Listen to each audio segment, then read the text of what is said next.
छे किया एना तू लबर लबर रे हजमा बजे छे किया एना तू हबर हबर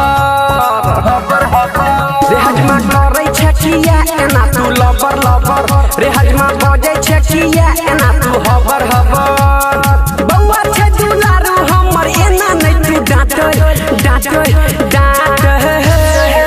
रे हजमा काटे बउआ के केस काटे रे हजमा काटे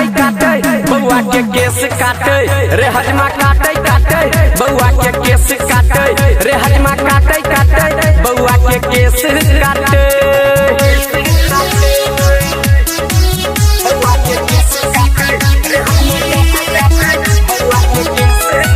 रूपम रिकॉर्डिंग स्टूडियो जीवन चौक मधुबनी। 500 के नोट हजमा देलकौ रे तोरा चारनी छाउर सब भर गेल झोरा 500 के नोट हजमा देलकौ रे तोरा चारनी छाउर सब भर गेल झोरा सीधे में से लको ये ना चाउर नै तू फाके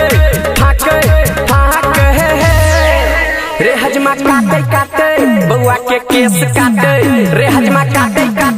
बउआ के केस काटे रे हजमा काटे बउआ के केस काटे रे हजमा काटे बउआ के केस काटे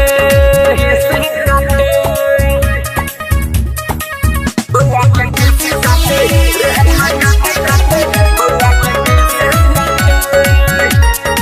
बउआ के केस बउआ के मौसी हजमा छैती लो बिखनी गोरे गोरे गाल ओकर लागे बर चिकनी बउआ के मौसी हजमा छैती लो बिखनी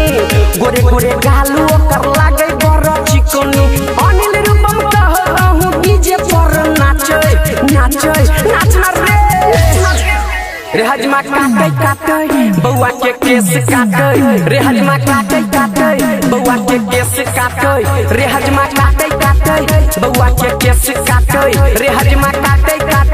बउआ के केस काटे।